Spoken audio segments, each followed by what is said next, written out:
So this is May. Today is May 7, 2026, and it's Thursday. My finals exam just ended, and I think it went pretty well, except those subjects na wala talaga akong review. I mean, the whole week I didn't review, pero nakatingin ako sa mga lessons nung time na yun. So, hindi ako masyado nahirapan. But, yung business tax and yung SCM, which is nag-focus sila sa computation, wala ako masamang katama. I mean, hindi ako sure. Kasi hindi ko siya na-compute. Hindi ko alam kung paano compute. But I still did my best. And I think may mga nasagot ako dun na lumabas sa choices. Hindi ko sure kung yun. Kasi, more on plus minus lang naman sila. So, yun. Naglalaro naman. And today, ginawa ko ay, after ng exam, kumain ako ng sisig with Avi, Charlene, and Sharika. Kasi we have to wait for Sir Melchor kasi magpapacheck kami na aming feasibility study na inabot na ng ilang months. Dapat magpapacheck kami December pa. Ano na ngayon? May na. Nakakaya ngayon, pero bigla na lang ng pinirmahan kasi nagugutom na siya. Kasi proctor siya, tapos sabi niya, alam ng vacant po so you have to wait for me. Tapos nung 11 na, nagmamadali na siya. Tapos, nahirapan pa akong scroll doon sa page na yun or like sa part na yun ng paper namin. Kasi sa tapos lang ako nagpapacheck yun. Sabi niya, sige, pirman ko na lang, ayos mo na lang ipag-print. It's like, may nangyayari na after all those days or like months na iniwasan namin talaga. Tinakaya namin, pero wala naman kami alam. And siguro yung mga iba doon, hindi na namin alam, hindi pa kami nag-check. And gumawa kami, nag-try kami ulit gumawa sa daycare dito sa Dambakal sa place ng mama ni Cholo. And parang feel ko nakapag-bonding hindi ko nila Abby. Kasi after ilang weeks na busy ako na alam mo, ang dami kong nap sa buhay. Hindi ko na sila but siguro wala akong connection sa tao ganun. And it feels nice na ma-reconnect ulit ako sa kanila even though parang may mga times na people hindi ko sila friend. Kasi na parang wala akong deep connection na hindi ako as in connected sa kanila ito. So, like, di ko alam ang favorite ko. Di ko alam ano yung katulad niya. Pero, wala, deep inside parang you know what I mean? Kasi nakakalis na kasi yung kagandahan ko. Pero glowing ko, like parang kapag inaalaga mo pala talaga yung sarili mo, it shows. It shows kapag inaalaga mo yung sarili. So I think it's a start. And yeah, it's a start. Ganda ng hair ko, wala yung pera Gastos ko dyan Oo, naman nag-kain Oo, doon. Ang bibili ko lang dapat whiteboard. Whiteboard marker lang talaga. Kasi I have to review. Kaya Sunday. May 2, ay hindi, May 3, May 3. Di umuwi ako na, ang dami ko nababili. Sabon. Like, soap. Kasi yung sabon na papamuti. And then, lotion, body scrub.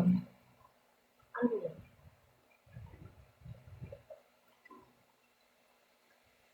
Yeah, yun lang. Pero kasi may utang sa akin si mama na 95. Dahil sa breath mist na pinabili. Pero, siguro wag na. Yeah, enjoy nyo lang sa long life. Ngayon kasi, nandun siya sa probinsya and kami lang na na iyon dito sa bahay. Hindi naman natin sila dito info and dito job. But, for now, kami lang nandito. Ano ko to sa kanila?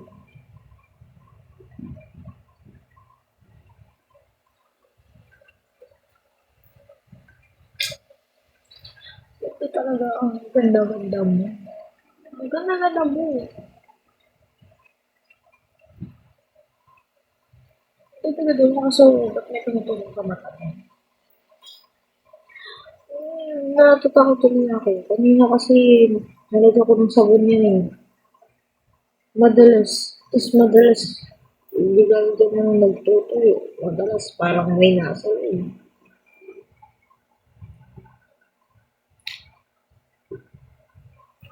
Hindi naman, parang, hindi ko ba kaya gumaganda. Like, may salita. Paano talaga? Ang ligalig talaga. Paano kasi?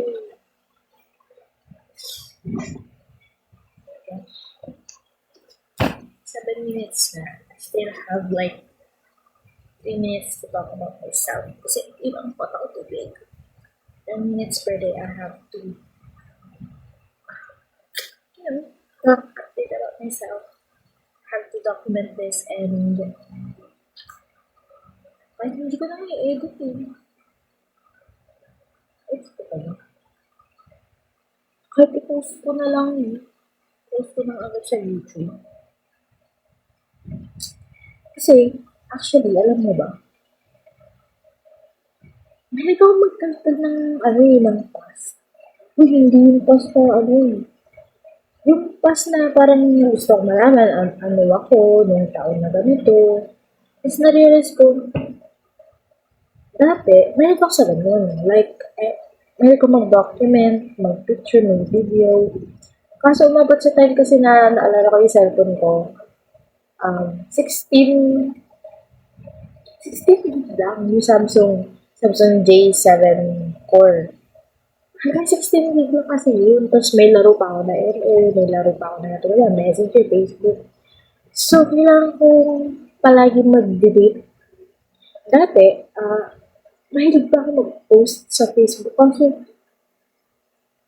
Dati kasi, yung mga nagla-like ba, ngayon kasi feel ko wala na may pake sa akin. Kasi sobrang naging inactive ako sa Facebook. Kaya ngayon, nanginayang ako sa mga picture na hindi ko na-post. Tapos, nade-delete ko na lang, hindi ko na nababackup. Ganun. So now, nire-recover ko ang aking message na kapag gusto kong ah, mag-reminisce. Mag-reminisce about sa year na ganito, sa buwan na ganyan. Makikita ko yung sarili ko kung paano ako nun. Alam mo yun, minsan kasi, simula nung natigil ako mag-journal, parang yung memory ko ang messed up. Like, alam mo yun, gumagawa na siya ng sarili ng memory. Pag hindi niya talaga maalala. Which is weird, you know, parang, huh? Iba na alala ng ibang tao na involved mo. Tapos ako, iba din naaalala ko. Parang, na-mess up yung reality ko. Kaya parang, I have to train my memory ulit.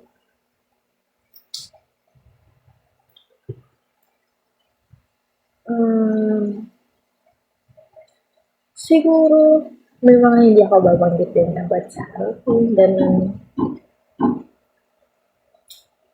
para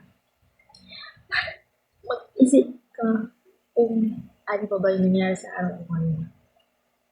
To the future me, hindi lahat malalaman mo. Okay? Kasi may mga bagay na hindi mo na dapat maalala pa sa mga susunod na kabanata. It's either masasakit ka, maiinis ka. Ay, kaso yun nga yung purpose ko, diba? Yun nga yung purpose ko. Na kahit nakakainis, nakakagalit, kailangan ko maalala. Ano ba? Makas na ako sa inyo. Siguro next time na lang. Next time na lang. So, ayun, 11 minutes na and puro pagod na lang ako dito. Bye-bye!